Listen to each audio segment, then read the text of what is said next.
Les amis, bonjour et bienvenue dans le temple du spectacle. Allez, c'est parti. En tout cas, ça n'avait rien à voir avec un match amical.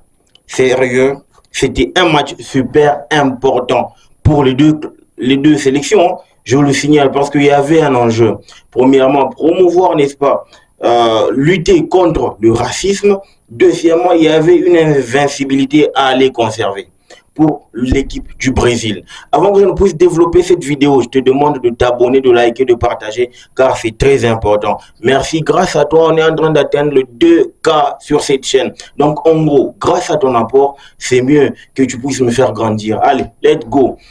Le Brésil, qui joue face à l'Espagne, au Santiago Bernabéu, n'est-ce pas, de l'Espagne, un match ultra, n'est-ce pas, dangereux pour les deux sélections. Un match, n'est-ce pas, test pour le Brésil, parce qu'il fallait voir réellement le niveau. Parce que oui, l'Espagne et l'Angleterre, c'est la même chose, étant donné que ces deux structures sont déjà mises en place depuis pas mal de temps. Et il fallait, n'est-ce pas, voir le niveau réel de l'équipe du Brésil face à une équipe conservatrice, face à une équipe qui, n'est-ce pas, sait très bien manier la balle, face à une équipe qui ne se permet pas de lâcher la balle aussi facilement. Et du coup, Dorival Silvestre, ok, il se lance dans un 4-3-3, ok, avec sans attaquant de pointe, en gros sans attaquant fixe. Genre, il a joué avec une attaque hybride qui s'adaptait, n'est-ce pas, selon la situation. Ce qui n'a permis, n'est-ce pas, à l'Espagne, en tout cas, sérieux, l'Espagne, elle a vraiment fait du mal au Brésil du début à la 50e minute. Oui, je n'ai pas vu le Brésil chercher, n'est-ce pas, mis à part le but, n'est-ce pas, de Rodrigo sur une erreur, n'est-ce pas, de Unai Simons. Non mais sérieux, le Brésil n'a jamais existé en première période. Le Brésil s'est fait bouffer dans tous les compartiments. Le Brésil, n'est-ce pas, sans ballon c'était horrible, avec ballon c'était nul à chier. Le Brésil s'est retrouvé, n'est-ce pas, dans une distraction terrible. Et on a vu que certains joueurs n'avaient vraiment pas le niveau de cette Seleção là, de cette Seleção dans certaines situations. Parce que oui, on va prendre le cas de Berardo. Oui, Berardo, il fait, n'est-ce pas, un bon match face à l'Angleterre. Il vient face à l'Espagne, il se trouve. Oui, de l'autre côté, il y a eu un Lamine Yamal. Ah non, mais sérieux, ce talent du FC Barcelone, sérieux, ce talent a fait mal au couloir gauche brésilien. Parce que oui, et Wendell et Berardo, tous ont eu des difficultés pour, n'est-ce pas, contrecarrer toutes les tentatives, n'est-ce pas, de Lamine Yamal. En tout cas, moi, je suis content parce que Lamine a exposé, n'est-ce pas, les faiblesses de la défense brésilienne. Parlant de Berardo, n'est-ce pas, à part sa vista et son placement, en tout cas, niveau technique, niveau, n'est-ce pas, vitesse, c'est nul à mourir. Ouais, technique, ça va, mais niveau vitesse, on dit, c'est nul à mourir. Il s'est fait prendre. Il s'est fait massacrer jusqu'à donner un péno à Lamine Yamal. Sérieux, à 2 reprises qui pleuvait. 2 pénaltys pour l'Espagne et à chaque fois c'était Berardo sur l'action. Ça veut dire que à un certain moment il faudrait qu'on se pose des questions. Parce que oui, c'est vrai c'est bon de promouvoir, n'est-ce pas, la jeunesse. Oui, c'est bien d'amener, n'est-ce pas, du sang neuf dans une sélection. Même si je ne veux pas être trop dur avec la Seleção, pourquoi? Parce que elle est en pleine, n'est-ce pas, reconstruction. Et Dorival nous a promis que d'ici là, on aura, n'est-ce pas, une équipe solide qui va compétir avec les grands. Oui, et on est en train de voir que certains joueurs méritent réellement d'être soit au bench, soit, n'est-ce pas, ne pas être appelés du tout. Oui, João Gomez, il fait un bon match face à l'Angleterre. Il vient face à l'Espagne, il se trouve complètement. Et il a vraiment affiché son niveau. Qu'il n'était pas un gars qui pouvait jouer pour la sélection. Qu'il était vraiment en deçà. On a vu qu'il n'y avait pas vraiment de niveau. C'était pas le même niveau qu'on attendait de lui. Oui, il a fallu que de Silvestre, Dorival Junior puisse, n'est-ce pas, faire quelques réajustements pour permettre à cette équipe de la Seleção de respirer.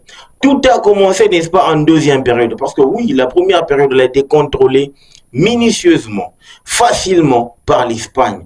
Parce que le combo, Fabian Ruiz ainsi que Rodri, la puissance qui s'accompagnait avec, la technique qui s'accompagnait avec le milieu, c'était injouable pour Bruno Guimaraes, João Gomez ainsi que Lucas Paqueta. Seul Paqueta faisait quand même des efforts, mais il était inexistant parce que ces deux compères n'arrivaient pas à contenir les assauts, n'est-ce pas, du milieu espagnol. Ce qui nous a posé problème jusqu'à voir comment est-ce que Dani Olmo a violé littéralement la défense brésilienne. Il élimine Berardo, il élimine Bruno Guimaraes pour mettre, n'est-ce pas, fusiller Bento. Ah, sérieux. C'est un match regal pour moi. C'est un récital de but. C'est un récital, n'est-ce pas, de tactique. Parce que oui, De La Fuente a vraiment martyrisé Dorival Junior en première période. Oui, parce que De La Fuente, l'Espagne a commencé son match avec un pressing tellement haut et pressé tellement l'équipe brésilienne qu'il a étouffé complètement l'équipe du Brésil jusqu'à ce que on ait privé, n'est-ce pas, le ballon à l'équipe brésilienne. Je n'ai pas reconnu l'équipe du Brésil, même si parfois, grâce à un sursaut d'orgueil, l'équipe revenait au score par l'entremise de Rodrigo, Hendrick, Paqueta. Moi, je crois que c'est de bon augure pour la suite parce que l'équipe, n'est-ce pas, de l'Espagne a montré les faiblesses, les failles de cette équipe brésilienne. Et grâce à elle, on connaît dorénavant qui va être appelé lors du prochain rassemblement et qui restera, n'est-ce pas, définitivement à la maison, à moins qu'il puisse performer encore et encore. Entre autres, je pense que pour moi, Berardo, il aura du mal à se faire, n'est-ce pas, à être convoqué pour le prochain rassemblement. Pareil pour un certain monsieur, il est cadre au Real de Madrid, mais il est incapable, n'est-ce pas, de sortir l'équipe de la sélection des pétrins. C'est Vinicius Junior. Je me demande, il joue pour le Brésil ou il joue contre le Brésil? Parce que oui, depuis le match face à l'Angleterre, Vinicius, il est très mauvais techniquement. Il est très mauvais dans ses appuis. Il est très mauvais dans le dernier geste. C'est là qu'on voit, n'est-ce pas, la classe d'un grand attaquant. Et aujourd'hui, je pense que Mbappé, il est en train de prendre de l'envol. Avec les déchets qu'il est en train d'afficher en sélection, je pense que ça ne lui vaut pas qu'il puisse au moins concourir au Ballon d'Or parce que oui, il a des déficits terribles. C'est un Vini qui est vraiment moribond dans son jeu, qui est vraiment, n'est-ce pas, laxiste dans ses derniers gestes.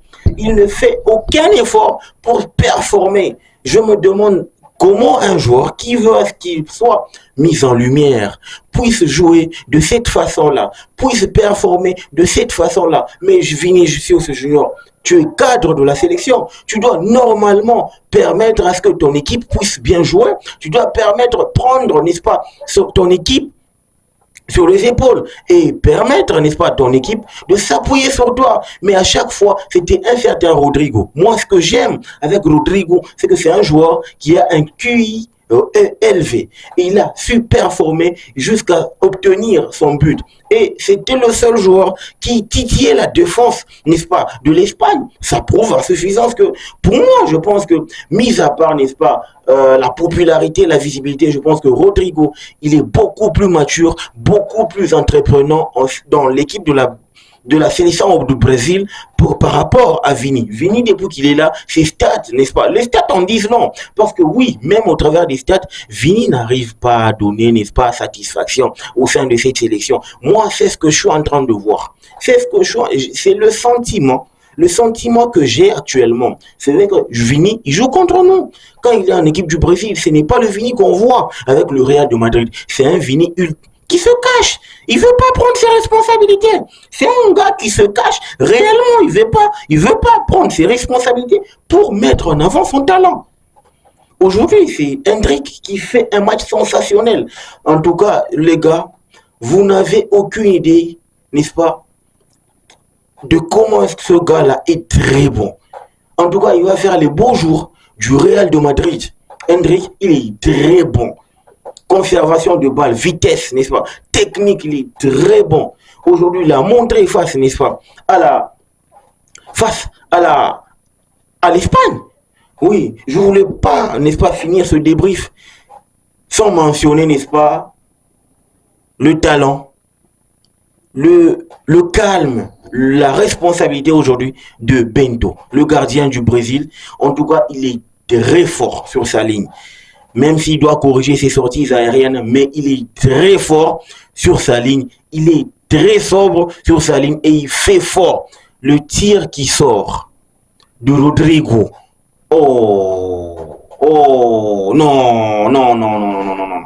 Non, c'est fort. C'est fort. Ça veut dire que le Brésil tient là son troisième gardien. Si ce n'est un gardien titulaire, parce que oui, il est en train de toquer à la porte. Moi, je pense que sur sa ligne, il est très bon, plus que même Ederson. Donc, je pense que Alisson Becker a réellement vraiment un potentiel challenger qui peut le mettre sur le banc. Oui, parce qu'avec Dorival Junior, je pense que là, si je pouvais noter, n'est-ce pas, ce match, c'est un récital, mais l'arbitre, il a été nul à chier.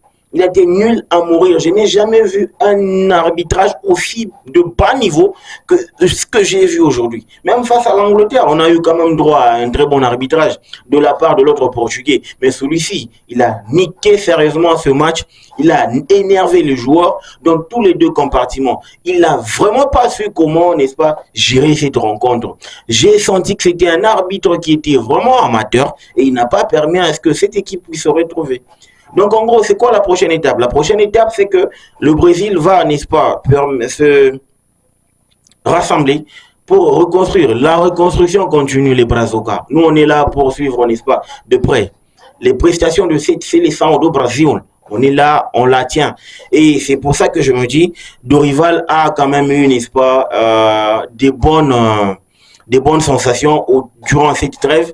Tu récoltes 4 buts marqués, 4 points récoltés, une victoire et un nul. Donc, en gros, chapeau pour une équipe qui est en train de se reconstruire, pour une équipe qui est en train de se rechercher, pour une équipe qui est en train de chercher ses repères, son identité. Je pense que c'est de bon augure pour la suite parce qu'il n'y a pas beaucoup de temps jusqu'à ce qu'on ira à la Copa América. La Copa América, il n'y a pas beaucoup de temps. Donc, c'était par là que nous pouvions, n'est-ce pas, peaufiner certaines stratégies et aussi voir qui réellement a le niveau de cette sélection. Et aussi les cadres nous manquaient. Neymar, Militao, n'est-ce pas, Martinelli, Richarlison qui était blessé, ces genres de Casemiro, n'est-ce pas, Alisson Becker, Ederson, les cadres ont vraiment manqué, n'est-ce pas, à l'appel, mais ça va permettre à ce que Dorival puisse au moins voir réellement qui, n'est-ce pas, devra être appelé ou pas. Donc, en gros, c'était un bon match. Vraiment, au Barnabé, au moins, je me suis régalé. Même si le Brésil a montré des limites, ça va se corriger à l'avenir. Prenez soin de vous, la santé, c'est très important. Le football mérite d'être vécu. Ciao.